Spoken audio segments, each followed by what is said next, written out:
ಪರಪ್ಪನ ಅಗ್ರಹಾರದಲ್ಲಿ ದರ್ಶನ್ ಧಮ್ ಮಾರೋ ಧಮ್. ರೌಡಿಗಳ ಜೊತೆ ಹರಟೆ, ಮೋಜು ಮಸ್ತಿ, ವಿಡಿಯೋ ಕಾಲ್. ಕೊಲೆ ಆರೋಪಿ ದರ್ಶನ್ಗೆ ಪರಪ್ಪನ ಅಗ್ರಹಾರದಲ್ಲಿ ರಾಜಮರ್ಯಾದೆ ಸಿಗ್ತಾ ಇದೆ. ಆರಾಮ್ಸೆ ಹೊರಗಡೆ ಯಾವ ರೀತಿ ಲೈಫ್ ಅನ್ನ ಲೀಡ್ ಮಾಡ್ತಾ ಇದ್ರು ಅದೇ ರೀತಿ ಲೈಫ್ ಲೀಡ್ ಆಗ್ತಾ ಇದೆ ಪರಪ್ಪನ ಅಗ್ರಹಾರ ಜೈಲಲ್ಲೂ ಕೂಡ. ಕೊಲೆ ಕೇಸ್ನಲ್ಲಿ ಜೈಲು ಸೇರಿದ್ರು ದಾಸ ಬಿಂದಾಸ್ ಆಗಿ ತಮ್ಮ ಲೈಫ್ ಅನ್ನ ಎಂಜಾಯ್ ಮಾಡ್ತಿದ್ದಾರೆ. ದರ್ಶನ್ಗೆ ಪರಪ್ಪನ ಅಗ್ರಹಾರ ಜೈಲಿನಲ್ಲಿ ಎಲ್ಲಾ ರೀತಿಯ ಸೌಲಭ್ಯ ಸಿಗ್ತಾ ಇದೆ. ಏನ್ ಸಿಗಲ್ಲ ಅಂತ ನಾವು ಕೇಳಬೇಕೀಗ. ಜೈಲ ಅಧಿಕಾರಿಗಳು ರೌಡಿಗಳಿಂದಲೇ ದರ್ಶನ್ಗೆ ವಿಶೇಷ ವ್ಯವಸ್ಥೆ. ಸಿಗರೇಟ್ ಮಾತ್ರವಲ್ಲ, ಬೇಕಾದ ಎಲ್ಲಾ ವಸ್ತುಗಳು ಕೂಡ ಸಿಗ್ತಾ ಇವೆ. ಯಾವ ವಸ್ತು ಬೇಕು, ಯಾವ ಊಟ ಬೇಕು, ಎಲ್ಲಿಂದ ಊಟ ಬೇಕು ಎಲ್ಲವೂ ಕೂಡ ಕೇಳಿದ ರೀತಿಯಲ್ಲೇ ದರ್ಶನ್ಗೆ ಜೈಲಿನ ಒಳಗಡೆ ಸಪ್ಲೈ ಆಗ್ತಾ ಇದೆ. ದರ್ಶನ್ ವಿಲ್ಸನ್ ಗಾರ್ಡನ್ ನಾಗ ಕುಳ್ಳ ಸೀನಾ ಪ್ರಕರಣದ ರೇಣುಕಾಸ್ವಾಮಿ ಕೊಲೆ ಪ್ರಕರಣದ 11ನೇ ಆರೋಪಿ ನಾಗರಾಜ್ ದರ್ಶನ್ರ ಅತ್ಯಾಪ್ತ ಮ್ಯಾನೇಜರ್ ಕೂಡ ಹೌದು. 4 ಜನ ಒಂದು ಕೈಯಲ್ಲಿ ಟೀ ಕಪ್ಪನ್ನು ಹಿಡಿದು ಮತ್ತೊಂದು ಕೈಯಲ್ಲಿ ಸಿಗರೇಟನ್ನು ಹಿಡಿದು ಆರಾಮ್ಸೆ ಕೂತು ನಗಾಡ್ಕೊಂಡು ಮೀಟಿಂಗನ್ನು ಮಾಡಿದಂತಹ ಫೋಟೋ ವೈರಲ್ ಆಗಿತ್ತು. ಒಂದು ವಿಡಿಯೋ ಕೂಡ ವೈರಲ್ ಆಗಿತ್ತು. ಅದಾದ್ಮೇಲೆ ಪರಪ್ಪನ ಅಗ್ರಹಾರ ಜೈಲಿನ ಕರ್ಮಕಾಂಡ ಹೇಗಿದೆ ಅನ್ನೋದು ಗೊತ್ತಾಗ್ತಿದೆ. TV9 ಬಯಲು ಮಾಡ್ತಾ ಇದೆ ಜೈಲಿನ ಮತ್ತೊಂದು ಕರ್ಮಕಾಂಡವನ್ನ. ಮನೆ ಊಟ ಮಾತ್ರವಲ್ಲ, ಮಿಲಿಟರಿ ಹೋಟೆಲ್ನಿಂದಲೇ ಬಿರಿಯಾನಿ ಬರ್ತಾ ಇದೆ. ಬನಶಂಕರಿ ಶಿವಾಜಿ ಮಿಲಿಟರಿ ಹೋಟೆಲ್ನಿಂದಲೇ ಬಿರಿಯಾನಿ. ಊಟದ ಜೊತೆಗೆ ಕಿಕ್ಕೇರಿಸಿಕೊಳ್ಳೋದಕ್ಕೆ ಎಣ್ಣೆಯೂ ಕೂಡ ಸಿಗ್ತಾ ಇದೆ. ಜೈಲಲ್ಲಿರುವ ನಟೋರಿಯಸ್ಗಳ ಜೊತೆಗೆ ದರ್ಶನ್ ಎಣ್ಣೆ ಪಾರ್ಟಿ. ದರ್ಶನ್ಗೆ ಪರಪ್ಪನ ಅಗ್ರಹಾರ ಜೈಲಿನಲ್ಲೇ ಎಲ್ಲಾ ರೀತಿಯ ಸೌಲಭ್ಯ ಸಿಗ್ತಾ ಇದೆ. ಹೆಸರಿಗೆ ಮಾತ್ರ ಜೈಲಿನಲ್ಲಿದ್ದಾರೆ, ಹೊರಗಡೆ ನೋಡೋರಿಗೆ ಮಾತ್ರ ದರ್ಶನ್ಗೆ ಜೈಲಿನಲ್ಲಿ ಏನೂ ಸಿಗ್ತಾ ಇಲ್ಲ, ಪಾಪ ಸಾಮಾನ್ಯ ಖೈದಿಗಳಂತೆ ಇದ್ದಾರೆ ಅಂತ ಭಾಸವಾಗ್ತಾ ಇತ್ತು. ಆದರೆ ನಿನ್ನೆ ಫೋಟೋ ರಿಲೀಸ್ ಆದ್ಮೇಲೆ ಅದೆಲ್ಲವೂ ಕೂಡ ಸುಳ್ಳು ಅನ್ನೋದು ಗೊತ್ತಾಗಿದೆ. ಗೃಹ ಸಚಿವ ಡಾಕ್ಟರ್ ಜಿ ಪರಮೇಶ್ವರ್ ಮಾತನಾಡ್ತಿದ್ದಾರೆ. ತಕ್ಷಣ ನಾನು DG ಅವರಿಗೆ ಮಾತನಾಡಿ, DG ಪ್ರಿಸನ್ಸಿಗೆ ಮಾತನಾಡಿ ಅವು ಸಂಬಂಧಪಟ್ಟ ಅಧಿಕಾರಿಗಳನ್ನ ಅಲ್ಲಿಗೆ ಕಳಿಸ್ಕೊಟ್ಟು ಎಲ್ಲ ತನಿಖೆ ಮಾಡಿದ್ದೇವೆ. ತನಿಖೆ ಮಾಡಿ ಸುಮಾರು ಒಂದು ರಾತ್ರಿ 1 ಗಂಟೆವರೆಗೂ ಎನ್ಕ್ವೈರೀಸ್ ಎಲ್ಲ ಮಾಡಿದ್ದಾರೆ. ಈಗ ಸುಮಾರು 7 ಜನ ಅವ್ರ ಹೆಸರುಗಳನ್ನು ಹೇಳಿಬಿಡ್ತೇನೆ ನಿಮಗೆ.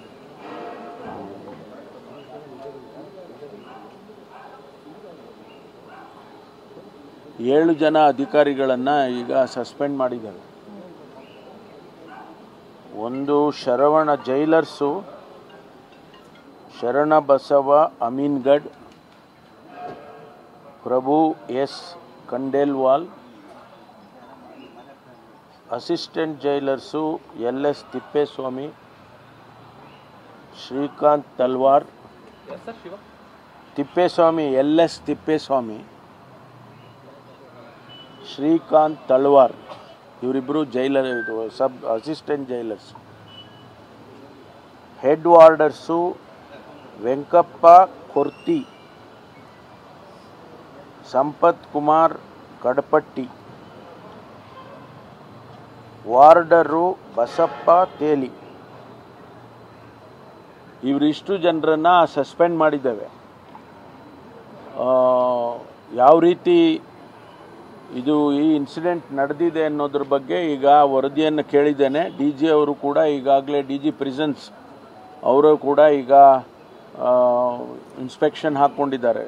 ಅವರು ಕೂಡ ಬೆಳಿಗ್ಗೆ ಹೋಗಿದ್ದಾರೆ. ಇಂಥ ಘಟನೆ ನಡೀಬಾರ್ದು, ಯಾವ ಕಾರಣಕ್ಕೂ ಕೂಡ ನಡೀಬಾರ್ದು. ಆದರೆ ಈ ವ್ಯಕ್ತಿಗಳು ಯಾರು 7 ಜನ ಹೆಸರು ಹೇಳಿದ್ದಾನೆ, ಇವರು ಭಾಗಿಯಾಗಿದ್ದಾರೆ, ಅವರಿಗೆ ಆ ರೀತಿ ಅವಕಾಶ ಮಾಡಿಕೊಟ್ಟಿದ್ದಾರೆ ಅಂತೇಳಿ ನಮಗೇನು ವರದಿ ಬಂದಿದೆ. ಅದರ ಪ್ರಕಾರ ಈಗ ಸಸ್ಪೆಂಡ್ ಮಾಡಿ ಮುಂದಿನ ಕ್ರಮ ತಗೊಳ್ತೀವಿ. ಆಮೇಲೆ ಸೀನಿಯರ್ ಆಫೀಸರ್ಸ್ ಯಾರಿದ್ದಾರೆ ಅಲ್ಲಿ, ಜೈಲ್ ಸೂಪರ್ಡೆಂಟ್ ಇರ್ಬೋದು, ಅದಕ್ಕಿಂತ ಸೀನಿಯರ್ಸ್ ಇರ್ಬೋದು, ಅವ್ರನ್ನೂ ಕೂಡ ಅಲ್ಲಿಂದ ಟ್ರಾನ್ಸ್ಫರ್ ಮಾಡ್ತೇನೆ. ಅಲ್ಲಿಂದ ಶಿಫ್ಟ್ ಮಾಡಿ ಬೇರೆಯವ್ರನ್ನ ಹಾಕೋದಕ್ಕೆ ಈಗಾಗಲೇ ನಾನು ವರದಿ ಬಂದ ತಕ್ಷಣ ಅವ್ರ ಮೇಲೂ ಕೂಡ ಕ್ರಮ ತಗೊಳ್ತೀವಿ. ಯಾಕೆಂದರೆ ಪದೇ ಈ ರೀತಿ ಆಗಬಾರ್ದು. ಯಾವುದೇ ಜೈಲಿನಲ್ಲಾಗಲಿ ರಾಜ್ಯದಲ್ಲಿ ಇರ್ತಕ್ಕಂಥ ಎಲ್ಲ ಬಂದಿಖಾನೆಗಳಲ್ಲೂ ಕೂಡ ನಾವು ಸೆನ್ಸಿಟೈಸ್ ಮಾಡಿದ್ದೀವಿ, ಕ್ಯಾಮ್ರಾಗಳು ಹಾಕ್ತಾ ಇದ್ದೀವಿ, CCTVಗಳನ್ನ ಹಾಕ್ತಾ ಇದ್ದೀವಿ, ಆಮೇಲೆ ಜಾಮರ್ಸ್ಗಳು ಹಾಕ್ತಾ ಇದ್ದೀವಿ. ಇಷ್ಟೆಲ್ಲ ಆದರೂ ಕೂಡ ಇನ್ನೂ ಇಂಥ ಘಟನೆಗಳು ನಡೆಯುತ್ತೆ ಅಂತ ಹೇಳಿದ್ರೆ ಅಧಿಕಾರಿಗಳು ಇನ್ನೂ ಹೆಚ್ಚಿನ ಕಠಿಣವಾಗಿ ಅವರು ಕೆಲಸ ಮಾಡಬೇಕಾಗ್ತದೆ. ಅದರಿಂದ ಅವ್ರ ಮೇಲೆ ಕ್ರಮ ತಗೊಂಡು ಮುಂದೆ ಇಂಥದ್ದು ನಡೆದಾಗೆ ನೋಡ್ಕೊಳ್ತೇವೆ. ಅಲ್ಲ ಸರ್, ಯಾರೋ ಸಣ್ಣ ಪುಟ್ಟ ಆಫೀಸರ್ಸ್ಗಳನ್ನ ಅಮಾನತ್ ಮಾಡಿದ್ದೀರಾ, ಸೂಪರ್ಡೆಂಟ್ ಅವ್ರನ್ನ ಬೇರೆ ಕಡೆ ಶಿಫ್ಟ್ ಮಾಡಿ. ಇಲ್ಲ ಅವ್ರು ನೇರವಾಗಿ ನೋಡಿ, ಅವರ ನೇರವಾಗಿ ಭಾಗಿಯಾಗಿದ್ರೆ ಸ್ವಲ್ಪ ಕೇಳಿ, ಅವರನ್ನ ನೇರವಾಗಿ ಅವರು ಕೂಡ ಭಾಗಿಯಾಗಿದ್ರೆ ಅವರಿಗೂ ಸಸ್ಪೆಂಡ್ ಮಾಡ್ತೀವಿ. ಯಾರನ್ನೂ ಮುಲಾಜಿಲ್ಲದೆ ಅವ್ರನ್ನ ಶೆಲ್ಟರ್ ಮಾಡೋದು, ಇವ್ರನ್ನ ಸಣ್ಣವ್ರನ್ನ ಯಾರನ್ನೋ ಮಾಡೋದು, ಆ ರೀತಿ ಮಾಡೋಕ್ಕೆ ಹೋಗೋದಿಲ್ಲ. ಅದಕ್ಕೋಸ್ಕರನೇ ಈಗ ನಾವು ಇನ್ವೆಸ್ಟಿಗೇಷನ್ ಪ್ರಾರಂಭ ಮಾಡಿದ್ದೀವಿ. ಅವರ ಭಾಗಿಯಾಗಿದ್ದಾರೆ, ಅವ್ರ ಗಮನದಲ್ಲಿ ಇತ್ತು ಅಥವಾ ಅವರ ನೇರವಾದ ಅವರ ಕೈ ಕೆಳಗಡೆ ಇತ್ತು ಅಂತ ಅಂದರೆ ಅವರನ್ನು ಕೂಡ ಸಸ್ಪೆಂಡ್ ಮಾಡ್ತೀವಿ. ಯಾವುದೇ ಮುಲಾಜಿನ ಇಟ್ಕೊಳಕ್ಕೆ ಹೋಗೋದಿಲ್ಲ. ನಾನು ಸರ್, ನೀವೇ 2-3 ಬಾರಿ ಕೇಳಿದಾಗ ಹೇಳಿದ್ರಿ ದರ್ಶನ್ ಅವ್ರಿಗೆ ಯಾವ ರಾಜತೀತಿ ಕೊಡ್ತಿಲ್ಲ, ಕಾಮನ್. ಹೌದು, ಅಲ್ಲಿವರೆಗೂ ನೀವು ಪ್ರಶ್ನೆ ಮಾಡಿದ್ದು ನನಗೆ ಚಿಕನ್ ಬಿರಿಯಾನಿ ಕೊಟ್ಟಿದ್ದಾರೆ ಅಂತ ಕೇಳಿದ್ರಿ. ಆ ಸಂದರ್ಭದಲ್ಲಿ ನಾನು ಹೇಳಿದ್ದು ನಿಜ, ಚಿಕನ್ ಬಿರಿಯಾನಿ ಕೊಟ್ಟಿರಲಿಲ್ಲ. ಅದಕ್ಕೆ ನಾನು ಹೇಳಿದ್ದೆ ಅಂಥದ್ದು ಯಾವುದೂ ಘಟನೆ ನಡೆಯೋದಿಲ್ಲ, ಪ್ರಿಸನ್ ಮ್ಯಾನ್ಯುಯಲ್ ಬಿಟ್ಟು ಏನು ಕೆಲಸ ಮಾಡೋದಿಲ್ಲ ಅಂತ ಹೇಳಿದ್ದೆ. ಆದರೆ ಈ ಘಟನೆ ಆಗಿದೆಯಲ್ಲ, ಅದಕ್ಕೇನು ಸಮರ್ಥನೆ ಮಾಡ್ಕೊಳಕ್ಕೆ ಹೋಗ್ತಾ ಇಲ್ಲ. ನಾನು ಇಂಥ ಘಟನೆ ಆಗಬಾರ್ದು ಅನ್ನೋದನ್ನು ಹೇಳ್ತಾ ಇದ್ದೀನಿ. ಈಗ ಅಲ್ಲಿ ಜಾಮರ್ ಹಾಕಿದ್ದೇವೆ, ಜಾಮರ್ ಹಾಕಿ ಹೈ ಫ್ರೀಕ್ವೆನ್ಸಿ ಜಾಮರ್ ಹಾಕಿದರೆ ಪಕ್ಕದ ಏರಿಯಾ ಎಲ್ಲ ತೊಂದರೆ ಆಗ್ತದೆ ಅಂತೇಳಿ ಕಂಪ್ಲೇಂಟ್ಸ್ ಬಂತು. ಅದಕ್ಕೆ ಫ್ರೀಕ್ವೆನ್ಸಿ ಕಡಿಮೆ ಮಾಡಿದ್ವಿ. ಈಗ ನಮಗೆ ಇನ್ವೆಸ್ಟಿಗೇಷನ್ ಆಗಬೇಕಾಗಿರೋದು ಅಲ್ಲಿ ಫೋಟೋ ಯಾರು ತೆಗೆದ್ರು, ಒಂದು ವೇಳೆ ಅವರು ಮೊಬೈಲ್ ಫೋನ್ನಲ್ಲಿ ಫೋಟೋ ತೆಗೆದಿದ್ರೆ ಮೊಬೈಲ್ ಹೆಂಗೋಯ್ತು ಒಳಗಡೆ, ಯಾರು ಮೊಬೈಲ್ನಲ್ಲಿ ತೆಗೆದಿದ್ದಾರೆ, ಇದನ್ನೆಲ್ಲ ಇವಾಗ ತನಿಖೆ ಮಾಡ್ತೇವೆ. ಅದಕ್ಕೆ ಸಂಬಂಧಪಟ್ಟವರು ಸೀನಿಯರ್ಸ್ ಯಾರಿದ್ರೆ ಅವ್ರ ಮೇಲೂ ಕ್ರಮ ತಗೊಂತೀನಿ. ಪೋಷಕರು ಬಂದ್ರೆ ಅಲ್ಲಿ ಭೇಟಿಗೆ ಅವಕಾಶ ಕೊಡಲ್ಲ, ಜಾಸ್ತಿ ನಿರಾಕರಣೆ ಮಾಡ್ತಾರೆ. ದರ್ಶನ್ ಟೀಮ್ ಭೇಟಿ ಮಾಡೋದಕ್ಕೆ ಒಳ್ಳೆ ಸಾಲಾಗಿ ಹೋಗ್ತಾ ಇದ್ದಾರೆ. ಇಲ್ಲ, ಎಲ್ಲರೂ ಒಳಗಡೆ ಹೋಗಿಲ್ಲ, ಎಲ್ಲರೂ ಒಳಗಡೆ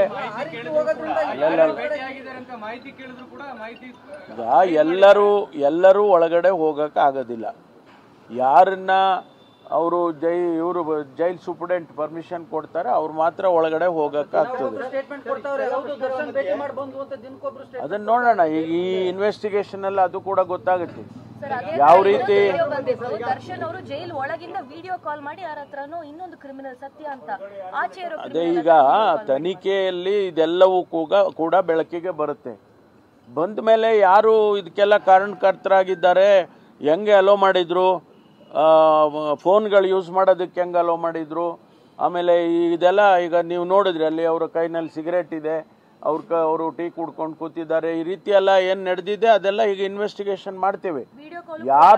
ಯಾರು ಅದಕ್ಕೆ ಸಂಬಂಧ ಇದೆ, ಯಾವುದೇ ಅಧಿಕಾರಿ, ಅವ್ನು ಜೈಲ್ ಸೂಪರ್ಡೆಂಟ್ ಇರಲಿ, ಬೇರೆ ಸೀನಿಯರ್ ಆಫೀಸರ್ಸ್ ಇರಲಿ, ಅವ್ರ ಮೇಲೆ ಕ್ರಮ ತಗೊಳ್ತೀನಿ. ಮಾನಿಟರಿಂಗ್ ಇರುತ್ತೆ, ಸಿಸಿಟಿವಿ ಮಾನಿಟರಿಂಗ್ ಇರುತ್ತೆ, ಹಿರಿಯ ಅಧಿಕಾರಿ ನೋಡೋಕೆ ಅವಕಾಶ ಇದೆ. ಇಷ್ಟೆಲ್ಲ ಇದ್ರೂ ಕೂಡ ಆಗ್ತಾನೆ ಇರುತ್ತೆ ಅಂತಂದ್ರೆ ವಾಚಿಂಗ್ ಇದ್ದೇ ಇರುತ್ತೆ ಸಿಸಿಟಿವಿ. ಅಲ್ಲಿ 24/7 ಅಲ್ಲಿ ಮಾನಿಟರಿಂಗ್ ನಡೀತಾನೆ ಇರುತ್ತೆ.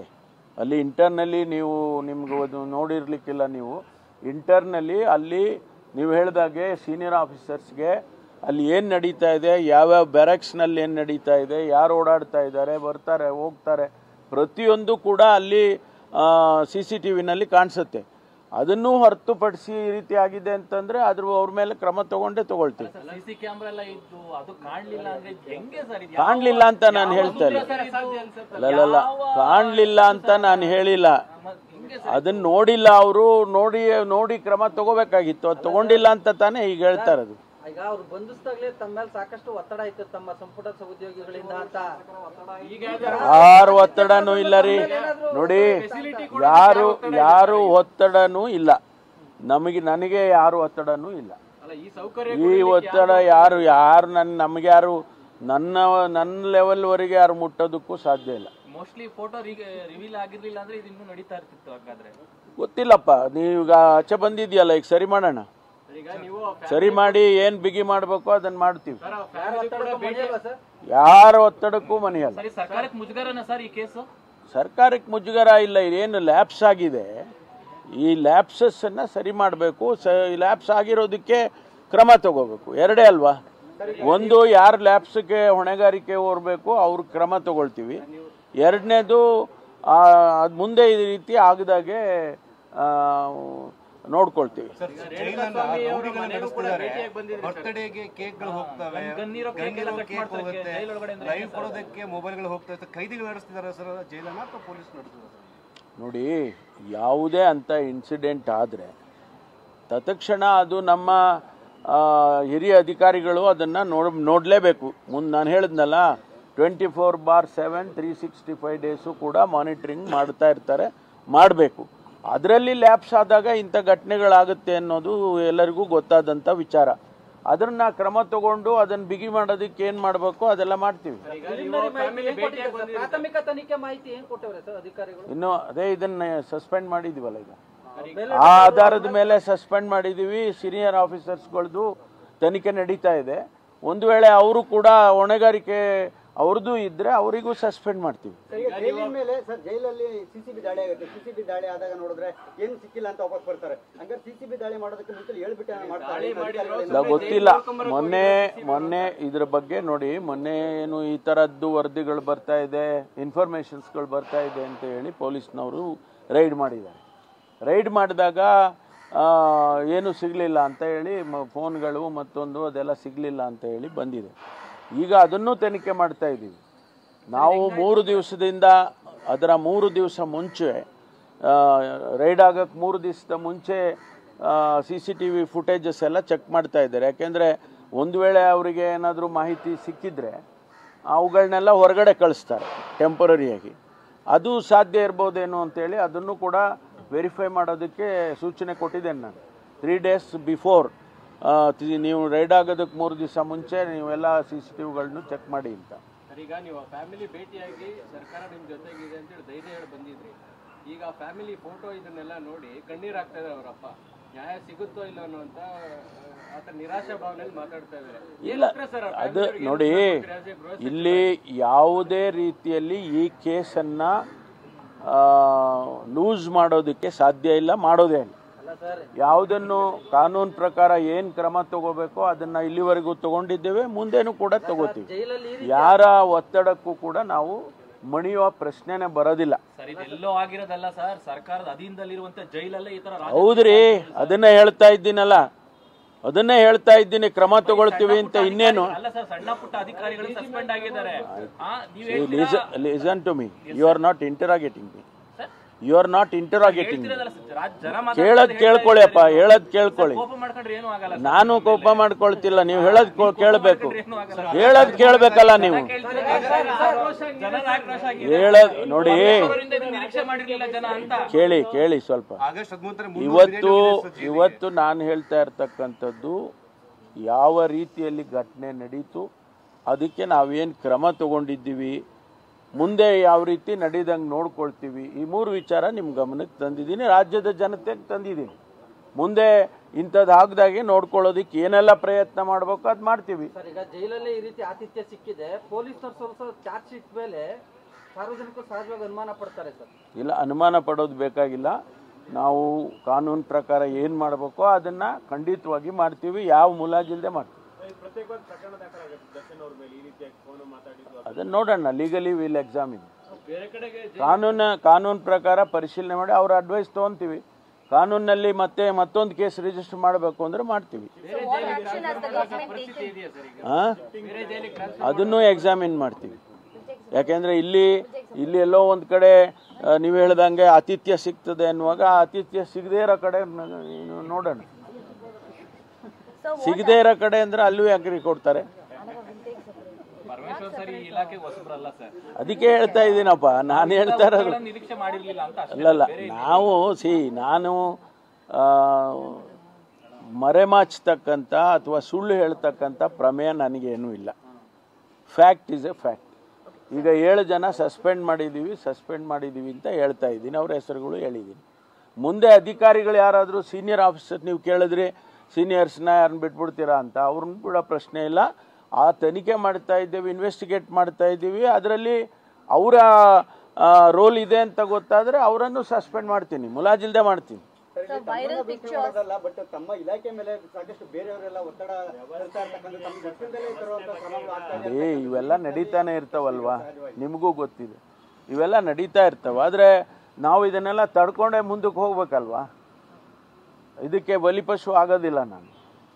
So viral pictures have emerged of Darshan holding a cigarette being given VVIP treatment from inside Parappan Agrahara prison. Sir, it's the same What action jail is the government where often raids are conducted and